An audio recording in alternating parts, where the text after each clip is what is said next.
While today is the opening day of the 2023 season for the Bend Elks, technically baseball has been around in Bend since before there was Bend. This year, Bend is actually celebrating 120 years of baseball. Baseball had been around a little while in the area, but one thing made it official. Because that was the year the Bend Bulletin started, and we were able to then look at the old bulletins. Pretty soon, lots of little towns around Central Oregon were creating their own teams. And that's when a light bulb went off in Prineville. So Prineville's like, hey, let's form an actual league and let's call it the Crook County League, because at that time, pretty much everybody was in Crook County. You didn't have Jefferson County, you didn't have Deschutes County. The early days of Bend's league team were mediocre, to put it lightly. And that first couple of years, Bend's team was not very strong. The paper would say, oh yeah, they're full of heart, they have good bats, but their fielding needs some work. But soon, the scrappy Bend Nine, as they were called, the year after Bend was first incorporated, stepped up to the plate and knocked themselves a dinger. And so in 1905, they actually play Prineville and they beat Prineville. Up until that time, they hadn't really done that. And Prineville was the team to beat. Prineville was the county seat, so that victory caught the eye of a local organization who spied a business opportunity. The Elks decide, all right, we're going to sponsor the Bend Nine.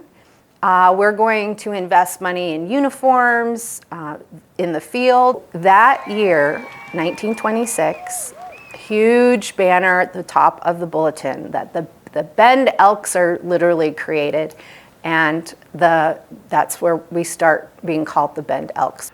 Now, the Bend Elks haven't been the Bend Elks the entire time. For a little while, what were Elks turned into Eagles. The Elks sponsor the team for a couple of years, and then for whatever reason they decide we're not going to do it in 1928. And so then the Eagles, another local organization, takes over. And then they were the Moose, or the Mises? I don't know, is Moose plural? Bend Elks literally just pulled out and said we're not sponsoring the team anymore. And that year they become the Bend Moose. The Moose Lodge takes it for a couple of years. There were years with sponsors, there were some years with no sponsors, but Central Oregon baseball refused to die, thanks in large part to a local legend. And then, of course, by the 70s, Vince Skinna is like, hey, I've got some connections and let's bring in some actual pro teams. And that's when you start seeing the Rainbows and the Phillies and all of them start coming in. And that tenacity paid off not only for Bend, but for many players who went on to the big leagues, including one pretty darn famous local boy. You still have players that are going on to be big league players, like Jacoby Ellsbury is probably one of the top players that we've had go all the way and win World Series and then be on the list to get inducted into Hall of Fame. Now, earlier in the story, you heard the name Vince Skinna. He's the one that they named the stadium after that the Elks play in. Now, while there's no controversy as to the big impact he had on Central Oregon baseball, there is a controversy about his name. I know I've heard controversy. I've also heard that he might have started the controversy. And the big Genna controversy will be the topic of our next Little Did I Know.